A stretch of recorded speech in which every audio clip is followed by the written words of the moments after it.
A cold mist over the Kara Sea at the end of August 1942 seemed almost tangible, a dense shroud that concealed not only ice hummocks, but also an impending catastrophe of global scale.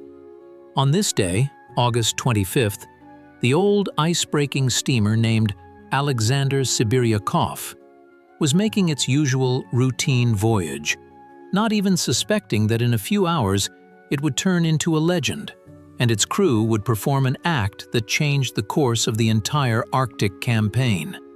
The silence of the Arctic in those years was deceptive. Beyond the white horizon lurked not only polar bears but also steel predators, arrived from distant ports of Norway with one sole purpose: to completely paralyze movement along the northern sea route. Captain Anatoly Kacharava, standing on the bridge, peered into the gray gloom, where suddenly, as if from nowhere, a silhouette began to emerge, unlike any Soviet ship that could be in these latitudes. This was the beginning of a confrontation in which logic, numbers, and technical superiority spoke of an inevitable and swift end to the journey. But human will decided otherwise. To fully comprehend the scale of what was happening, one must go back 3 decades, to the time when this steamer was just beginning its life. The ship was built in 1909 in the shipyards of the British city of Glasgow and was originally named Battleship. It was a sturdy, reliable collier designed for the harsh conditions of the northern seas. In 1914, it was acquired by the Russian government, renamed in honor of the gold industrialist and philanthropist Alexander Mikhailovich Sibiryakov. The ship had a powerful hull capable of withstanding ice pressure and a displacement of about 1,384 tons. Its steam engine, with a power of 2,200 horsepower, allowed it to develop a speed of up to 13 knots, which was an impressive indicator for the early 20th century. It was this veteran in 1932, under the command of Captain Vladimir Voronin and under the leadership of scientist Otto Schmidt, who accomplished the impossible. For the first time in history, he traversed the northern sea route in a single navigation, proving to the whole world that the Arctic could be habitable and transport accessible. However, by August 1942, the Alexander Sibiryakov was no longer that triumphant vessel. It was a worn-out, much-patched ship that, nevertheless, continued to serve in wartime conditions. It was armed for self-defense. 2 76mm guns of the 1938 model were installed on the bow and stern, as well as 2 45mm anti-aircraft guns and several machine guns. On board were 104 people, 47 members of the civilian crew, 32 artillery crew fighters, and 25 civilian passengers, polar explorers, builders, and workers heading to distant northern stations. In addition, the holds were packed with 349 tons of cargo, from food and fuel to building materials, and even several dozen cows, intended for supplying Arctic settlements. This floating ark was sailing from the port of Dixon to Severnaya Zemlya, carrying out the task of personnel rotation at polar stations. At the same time, the German Naval Command was developing one of its most ambitious operations, codenamed Wunderland, or Wonderland. The German leadership understood that the northern sea route was a critically important artery through which Lend-Lease supplies were delivered to the Soviet Union, and troops were transferred from the Far East. To destroy this communication, the heavy cruiser Admiral Scheer, a true masterpiece of German shipbuilding, was dispatched to the Arctic. This ship, classified as a pocket battleship, had a displacement of 15,000 tons and was protected by powerful armor capable of withstanding hits from medium-caliber shells. The cruiser's main armament consisted of 6 283mm guns, located in 2 triple-gun turrets. One salvo from the sheer surpassed the capabilities of the Sibiryakov by tens of times in terms of metal weight. The cruiser also carried 8 150mm guns, 6 anti-aircraft mounts, and torpedo tubes. This steel monster was commanded by the experienced Captain Wilhelm Metzen-Bolken. On August 24, 1942, the Admiral Scheer was in the area of Beluga Island. A German Arado seaplane launched from the cruiser spotted the icebreaker. Metzen-Bolken decided to use the element of surprise. He knew that Soviet convoys might be at sea and did not want to reveal himself prematurely. The cruiser began to approach, flying an American flag. When the silhouette of the enormous ship appeared before the Sibiryakov, confusion arose on the Soviet vessel's bridge. The unfamiliar ship looked majestic and formidable. Its silhouette, with a high mast tower, left no doubt about its combat power. German signalmen transmitted a message in broken Russian. "Who are you? Where are you going? Report the ice conditions in the Vilkitsky Strait." Captain Anatoly Kacharava, who was only 29 years old at the time, showed insight worthy of a seasoned admiral. He understood that the appearance of an American cruiser in this part of the Arctic without prior notification was practically impossible. Furthermore, the ship's appearance suspiciously resembled German heavy vessels of the Deutschland class. Kacharava ordered radio operator Anatoly Sharkov to immediately request confirmation of the identity of the approaching ship, and simultaneously send an encrypted radio message to Dixon about the encounter with an unknown warship. The Germans, realizing that the trick had failed, resorted to one last deception attempt. They identified themselves as the American cruiser Tuscaloosa. However, Kacharava knew that the real Tuscaloosa should have been in another sector of the ocean at that moment. At this tense moment, as the distance between the ships narrowed to several miles, the state flag was raised on the Sibiryakov, and the vessel began an evasive maneuver, attempting to head towards the nearest island. The German captain, realizing that his disguise had been compromised, ordered the false flag to be lowered and the Kriegsmarine flag to be raised. At 13:45 local time, the Admiral Scheer fired its first warning shot. A massive shell sent a column of water soaring next to the icebreaker's side. But the Sibiryakov did not stop. Instead, a historic radio message went out over the airwaves. "I see an enemy cruiser. We are being shelled. Goodbye." These words, transmitted in plain text, became an alarm signal for the entire Soviet Arctic. Operation Wunderland instantly lost its main advantage: secrecy. The internal conflict aboard the icebreaker reached its climax at this very moment. The sailors understood that their chances of salvation were zero. Against the 6 heavy guns of the battleship, they had only old cannons, which couldn't even reach the enemy at such a distance. Nevertheless, Commissar Zelik Elimelech, who was on board, supported the captain's decision to engage in battle. This was not merely an act of desperation. It was a conscious choice made by people who understood that by sacrificing their lives, they were buying time for others. Women and civilian scientists were on board, and each of them, at that moment, became part of a unified fighting organism. The gun crews took their places, and the mechanics in the engine room increased steam pressure to a critical limit, trying to squeeze everything possible out of the old machine. The first aimed salvo from the Admiral Scheer hit the Sibiryakov at 13 hours 49 minutes. A heavy shell struck the stern, destroying the anti-aircraft mount and taking the lives of several fighters. Shrapnel riddled the hull, and a fire broke out. However, the Soviet gunners returned fire. From their 76mm cannons, they managed to fire several shots towards the cruiser. Of course, the shells could not penetrate the Shear's armor, but the very fact that a civilian steamer dared to snap back infuriated the Germans. Bolkin ordered the main caliber to be used at full power.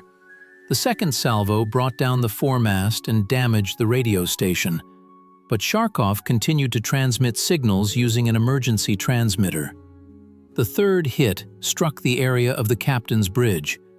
Anatoly Kacharava was severely wounded by shrapnel in his arm and shoulder, but refused to leave his post. He continued to give orders as blood pooled on the deck. Commissar Elimelech took over the coordination of actions to fight for the ship's survivability.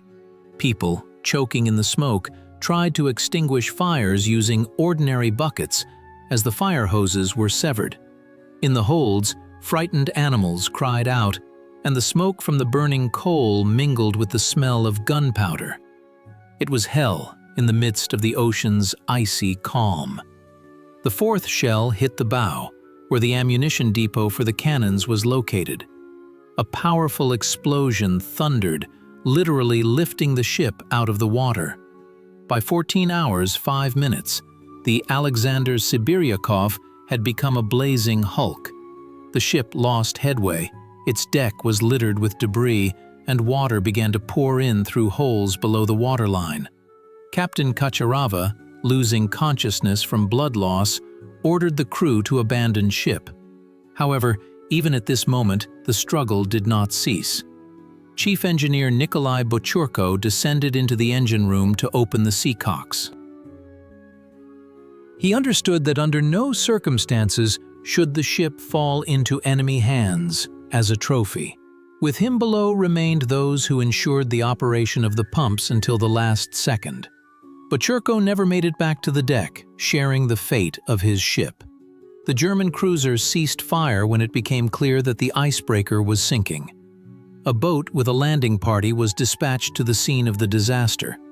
The Germans needed prisoners, and most importantly, documents, ciphers, and information about the ice conditions that might be in the captain's safe. Only 2 lifeboats remained on the water, one of which was shattered by shrapnel. Dozens of people were in the icy water whose temperature did not exceed 2 degrees. The Germans managed to pick up 18 people, among whom was the wounded Kacharava. Commissar Elimelech, according to eyewitnesses, refused to get into the lifeboat and remained aboard the sinking ship.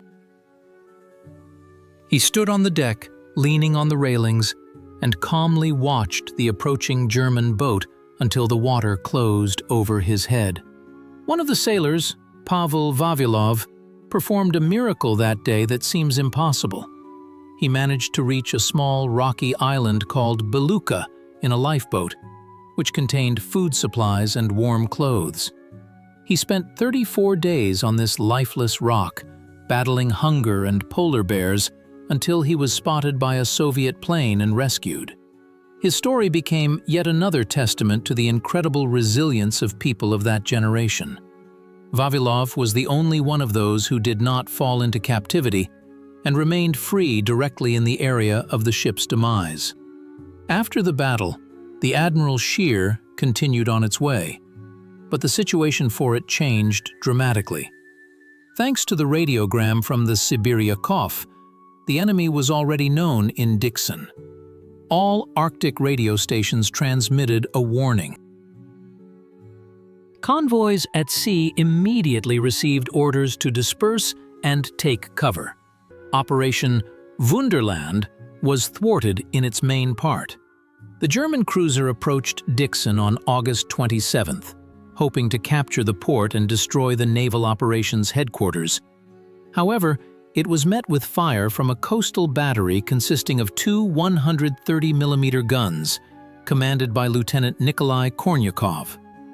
After a short but fierce firefight, the Shear, having sustained several damages, was forced to deploy a smokescreen and retreat to the open sea. Captain Bolken realized that further stay in these waters was becoming too dangerous and decided to return to Norway. The fate of those who were captured was full of trials. Anatoly Kacharava and other sailors ended up in prisoner-of-war camps in Norway and Germany. During interrogations, German officers tried to find out why a civilian ship decided to engage in battle with a battleship. To German rational logic, this seemed like inexplicable madness. They asked, "Did you really think your small guns could harm us?" To which they received the answer, "We were doing our duty to the motherland and our comrades." Kacharava went through the horrors of concentration camps, survived, and returned home after the war. In 1945, he was liberated, and despite the suspicions that at that time fell on everyone who had been in captivity, he was able to prove his loyalty and continued his service in the Navy, later becoming a respected long-distance captain and an honorary citizen of many cities. The ideological conflict that unfolded in the cold waters of the Kara Sea was a clash of two worldviews. On one side, the Nazi machine, which prioritized technical perfection and ruthless efficiency.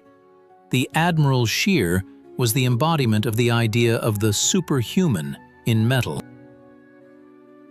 On the other side, an old steamship on which people of different professions and nationalities united for a common goal. In this confrontation, the paradox of history was revealed. The materially stronger side lost morally. The German blitzkrieg strategy in the Arctic shattered against the strength of character of ordinary sailors. This was a moment when true greatness was manifested not in triumphant reports, but in the ability to accept an inevitable end for the sake of saving others.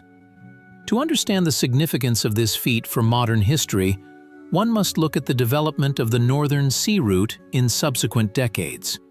If the Admiral Scheer had destroyed the main convoys in '42, the supply to the front could have been interrupted for months, which would inevitably have affected the course of hostilities near Stalingrad and in the Caucasus. Every tank, every truck delivered by the Northern Route mattered. The Alexander Sibiryakov, by its resistance, saved not just ships, it saved thousands of lives at the front. The Arctic, which Hitler considered easy prey, turned out to be an impregnable fortress, and the first stone in the foundation of this fortress was laid by the crew of the old icebreaker. In the post-war years, the name Alexander Sibiryakov became a symbol of polar courage. Islands, capes, and new ships were named in honor of the vessel and its heroes. However, behind the official honors always lay simple human pain and the memory of those who did not return from that campaign. For decades, researchers painstakingly reconstructed the chronology of the battle, interviewing survivors and studying captured German documents.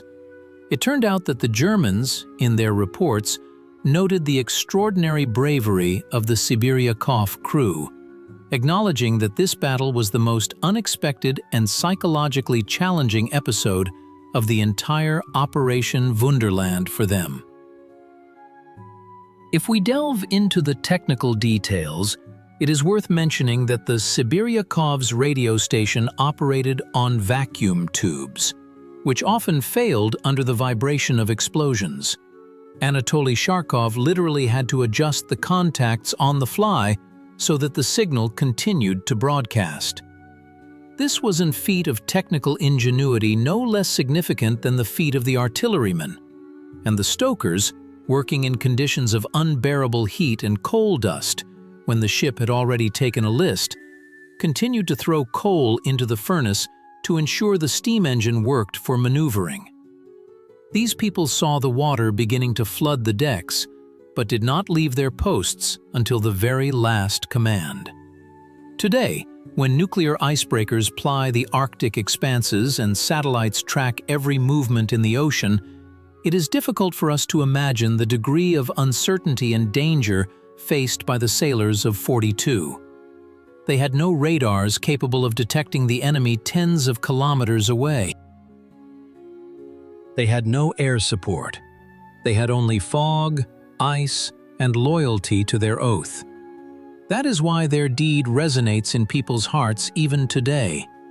This is a story about how, even in the most hopeless situation, a person retains the right to choose, and this choice determines their place in history. The lessons of that battle are relevant even today. We live in an era when technology seems omnipotent, and global conflicts are often viewed as mathematical models. But the story of the Sibiryakov reminds us that the decisive factor is always the human being. Moral strength, readiness for self-sacrifice, and loyalty to duty are the constants that do not change with the changing of epochs.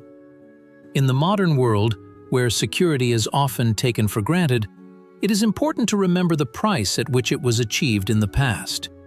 The Arctic is a harsh school, and the Sibiryakov passed its most difficult exam there. Concluding this story, we return once again to that cold morning. Imagine for a moment, you are standing on a deck covered with frost.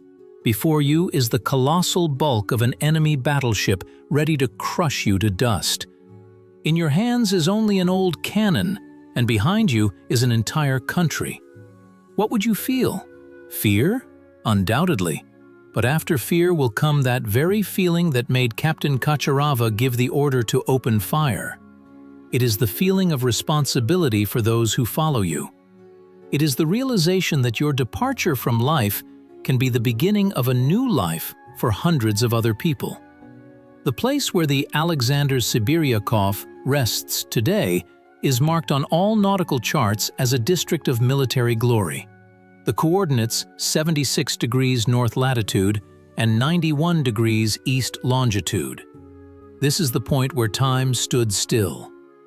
When modern vessels pass through this square, they traditionally sound a long horn. This sound echoes over the cold waters, reflecting off the icebergs, and it seems as if the old icebreaker answers them from the depths. The flag that was never lowered continues to wave in the memory of generations, reminding us that true heroes do not disappear without a trace.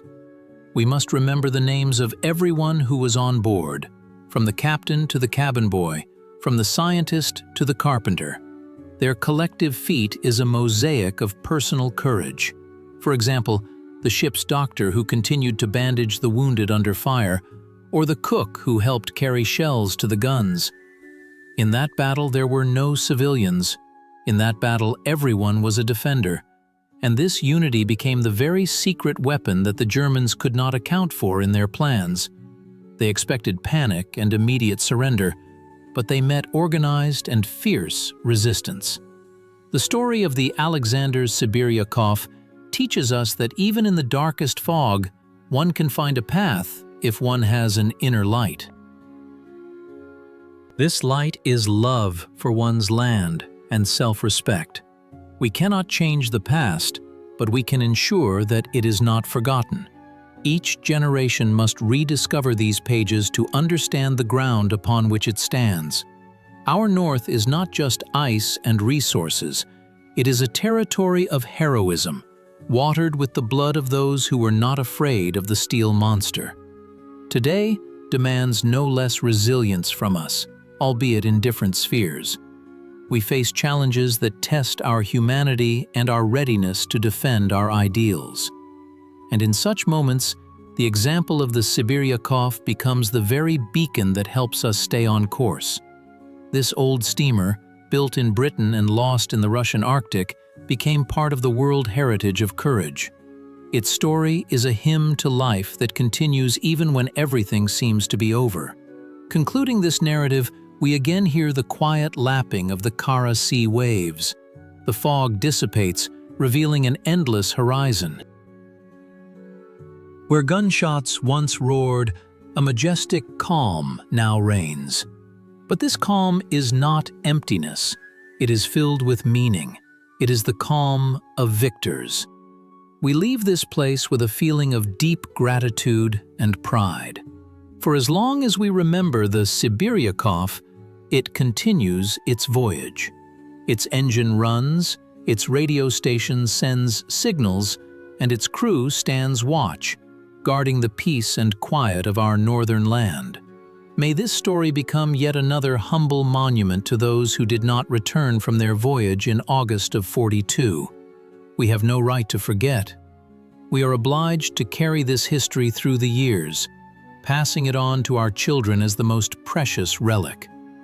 Because it is on such examples that a nation is built, and on such stories that the world rests. The Alexander Sibiryakov is not just a name on the board of a sinking ship. It is a symbol of our invincibility, our eternal icebreaker, paving the way through any historical ice to a bright and clear horizon of the future. Viewing events through the prism of modernity, we see that the icebreaker's feat became the foundation for all subsequent development of the Arctic. Without this victory of spirit, there would not be the achievements we are proud of today. We build new, powerful ships, erect ports and scientific bases, but at the heart of all this lies that very first, most difficult step taken in '42. This is a continuity of generations that cannot be broken. It is a thread connecting us to those heroes who once looked their fate in the eye and did not flinch. Every year on the anniversary of the battle, salvos of memory sound over the sea. And in these sounds, we hear the echo of those distant events. We hear the voice of Captain Kacharava, the tapping of radio operator Sharkov's key, and the sound of water filling the compartments. These are not just sounds of the past. They are voices of the future, urging us to be strong, honest, and true to our path. May the Arctic always remain a place of peace, but may the memory of war always live in our hearts as a warning and as a source of inspiration. The Alexander Sibiryakov will forever remain in service, its watch eternal, and its light will never fade in the twilight of the polar night.